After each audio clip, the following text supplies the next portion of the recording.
Boa noite, pessoal. A pergunta é a seguinte: qual a visão do Sérgio Cortella sobre a questão do eterno antes? Sempre que você pensa em um tempo, você consegue pensar em um tempo que vem antes dele, assim como um número. Vem um número menor do que ele. Então, como explicar a idade do universo ou coisas infinitas para trás ou para frente? Essa é uma das questões mais sérias da física. E a física clássica, a física newtoniana, ela não lida com isso. Só a física quântica consegue lidar com isso à medida em que ela traz a noção de tempo, usando a relatividade, né, que o Einstein construiu, né, como concepção, para lembrar que nós só temos o problema do que veio antes do agora, porque a gente supõe que as coisas são sequenciais. E a Que pode física ser uma quântica percepção trabalha nossa. com simultaneidade. Né? E, portanto, não existe algo anterior ao universo que temos dentro da física clássica, sem dúvida, a agonia se coloca. Né? Mas, e a palavra agonia significa aquilo que não tem origem, né? Aquilo que não tem gênese. Então, nesse sentido, legal. né? Se você observa a noção de um universo que, tendo de ter um princípio, terá uma continuidade sequencial, ela está colocada na física newtoniana, trazendo aqui um pouco daquilo que Heisenberg, Max Planck e outros construíram, aí depois Stephen Hawking, quando fez uma breve história do tempo, a noção mais certa é que o tempo é simultaneidade, né? Portanto, não há, né, nem um começo e, portanto, não há ali um fim, há universos paralelos que convivem. Como isso que eu estou dizendo é indemonstrável, porque é só no campo da teoria e dos cálculos, né, para que a gente pudesse ver isso, nós tínhamos que ir ao ponto de partida, é o mesmo paradoxo da infinitude. Zenão, um filósofo grego pré-socrático, ele levantava, né, uma questão que, do ponto de vista lógico, faz sentido. Ele dizia, se eu atirar em você uma flecha, essa flecha vai ter que atravessar uma distância entre mim e ti, que pode ser dividida no meio, dividido o meio no meio, o meio no meio, portanto é uma distância infinita entre nós dois. Portanto, a flecha nunca vai te atingir. Foi fácil lidar com o Zenão, foi só dar uma flechada nele. Né? Nem sempre a concepção teórica, aquela que nos incomoda, ela tem uma correspondência, né, na realidade. Nesse sentido, o antes do agora é uma questão que ainda está ligada a uma física um pouco mais antiga. A física mais contemporânea de agora já nem traria essa percepção. Mas a questão é muito boa e vale reler Uma Breve História do Tempo, do Stephen Hawking. Aliás, essa é uma parte dele que não está sepultada. Olha aí. Boa. Cadê? Pitbull do Samba mandou R$ 30. Olá, professor. Que leitura você recomendaria para alguém que está há 5 anos no mesmo emprego, com remuneração excelente, mas insatisfeito com o trabalho e que perdeu a motivação do trabalho? Eu poderia recomendar um livro meu, mas não vou fazê-lo. É isso, cria a possibilidade de eu fazê-lo agora com mérito. Boa. Eu tenho um livro chamado A Sorte Segue a Coragem. A sorte segue a coragem, que ajuda a pensar isso um pouco. Mas uma pessoa que está no mesmo lugar não significa que ela está estacionada. Significa que ela está harmonicamente equilibrada naquela condição. O que nos impulsiona é exatamente a necessidade de ter algum incômodo. Se há um incômodo, você altera. Vez ou outra, é preciso criar o próprio incômodo. Há hoje uma lógica que você tem que ficar o tempo todo alterando o lugar em que está, porque isso dá a percepção, né, de que a vida está tendo atividade. Não necessariamente. Né? Estar algo que você faz. Né? Você entrevista dezenas, centenas e vem fazendo. Vai dizer isso é monótono? Não, isso é rotineiro. Há uma diferença entre rotina e monotonia. Se quem faz a pergunta está num momento monótono, tem de mudar. Mas se é rotina, a minha rotina é fazer conferência, escrever, dar aula. A rotina é aquilo que eu faço sequencialmente, com frequência. A monotonia é aquilo que me entedia. E aí eu preciso mudar. Mas, como um dia escreveu Guimarães Rosa, né, citando um ditado popular, o sapo não pula por boniteza, ele pula por precisão. Né? Então, se sente necessidade, vai ver. No livro A Sorte Segue a Coragem, você encontra um caminho para pensar um pouco isso. Que a gente vai deixar aqui na descrição para você, tá bom? Cadê? Tem mais aí? Bernardo mandou R$ 10. Gosto muito de ouvir o senhor, li todos os livros. Um grande fã. Pois bem, posso usufruir dos caprichos da vida sem ser considerado pecado? Dinheiro não traz felicidade ou é só uma falácia? Milor dizia, dinheiro não é tudo, a falta de dinheiro que é tudo. Portanto, é claro, há uma distinção que eu faço sempre, a pergunta é muito boa, entre aquilo que na vida é essencial e aquilo que é fundamental. O que é essencial na vida? Amizade, amorosidade, afetividade, liberdade, fraternidade. Essencial é aquilo que não pode não ser porque nos tornará menos. Fundamental é o que ajuda a chegar ao essencial. Dinheiro não é essencial, é fundamental. Não tê-lo traz perturbação. Tê-lo apenas não lida com o essencial. O essencial é aquilo que dá sentido à vida. Fundamental é o que favorece o essencial. Exemplo, propriedade é fundamental, não é essencial. Recurso, saúde, ela é algo que tem uma essencialidade. O que é fundamental é como uma escada. Uma escada serve para me levar a algum lugar. Eu não posso ficar em cima da escada parado. Há pessoas que param sobre a escada e nela ficam. Ora, meu avô italiano Ettore dizia, filho, preste atenção. Na vida, você nunca viu num sepultamento, na frente o carro fúnebre e atrás dele um carro forte. Você diz, essa ideia é uma aversão à propriedade? Não.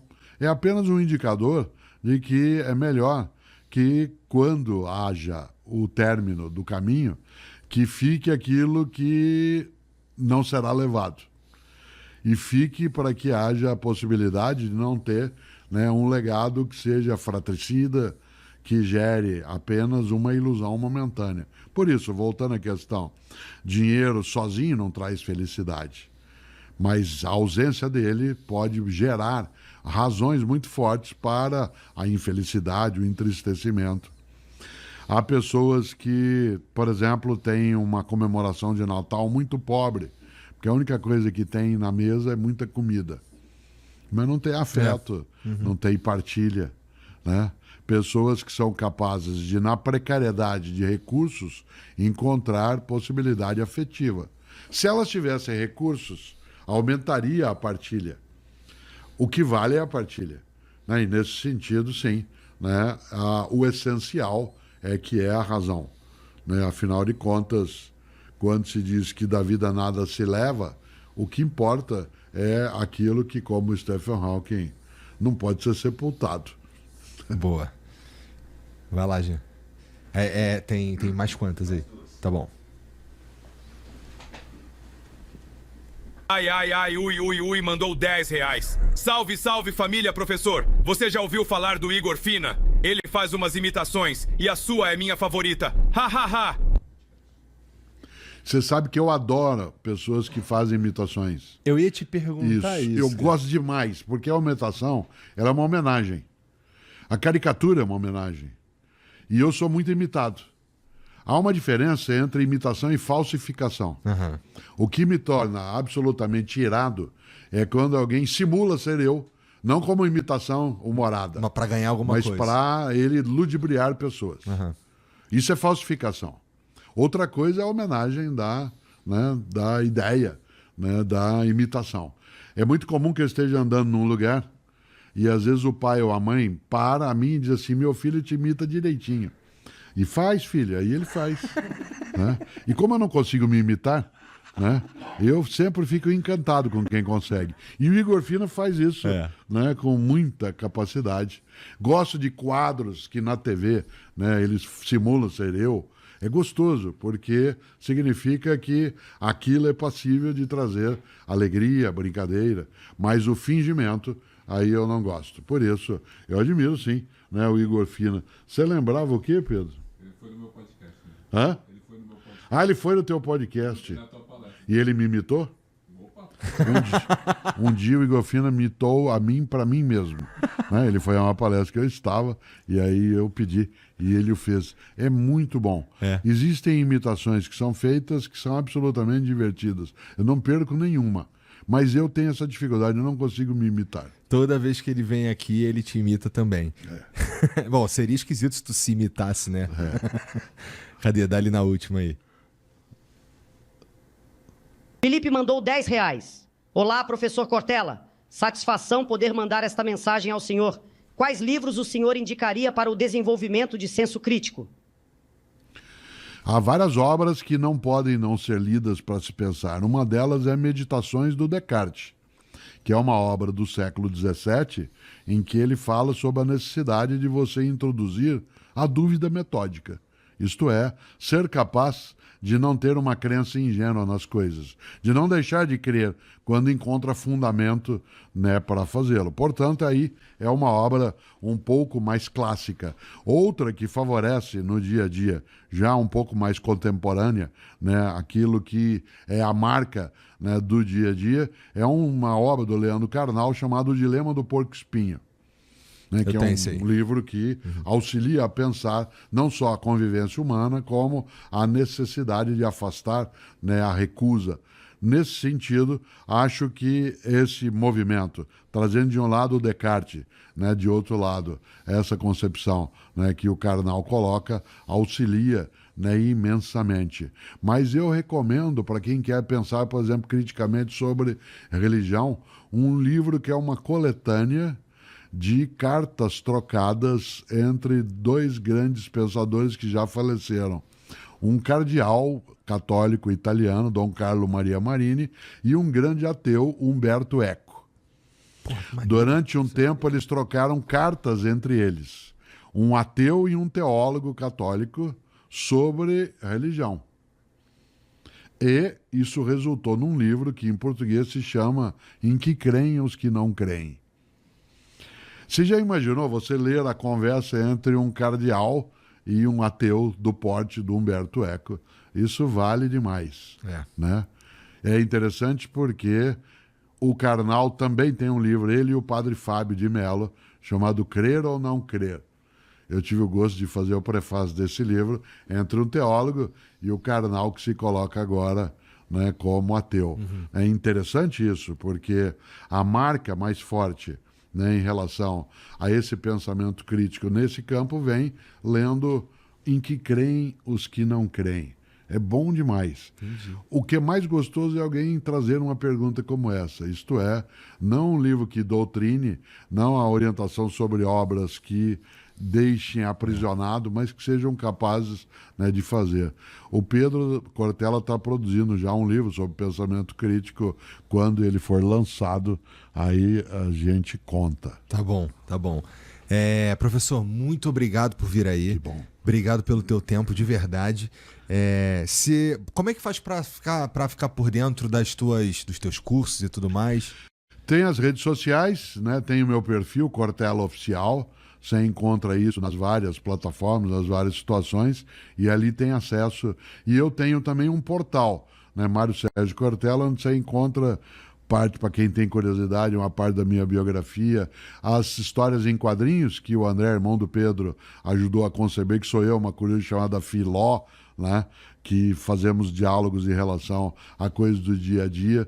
Tanto nesse portal se encontra, como também em tudo que a agência Sofia ela disponibiliza. Mas o mais forte é o Cortella Oficial. É isso? É só Cortella agora. Ah, é só Cortella. Não tem mais oficial? Faz 2 anos. É mesmo, então? Faz uns 2 anos, está dizendo o Pedro. Então eu vi alguma coisa que falsificou esses dias. Porque estava lá uma coisa escrito Cortella Oficial. Que coisa, né? Que então é só Cortella. Tá. Bom, se você tiver no YouTube, a gente vai colocar no comentário fixado aqui tudo isso que o Cortella falou para você encontrar com um clique só e os verdadeiros, tá?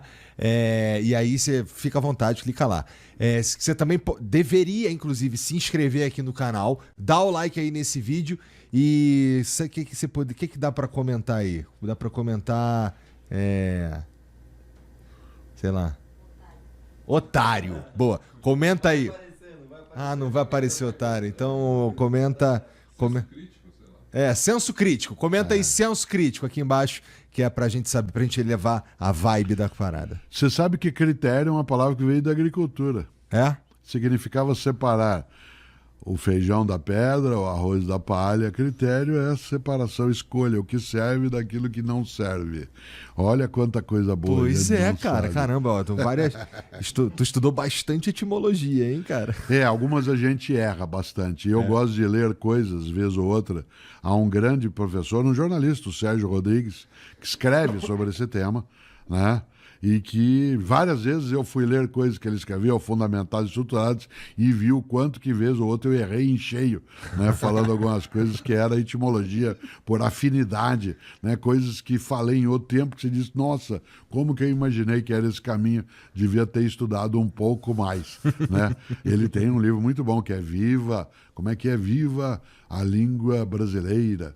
É uma coisa muito... Acho que é esse o título. Eu recomendo assim que a gente achar o nome certo. Sérgio Rodrigues. Boa.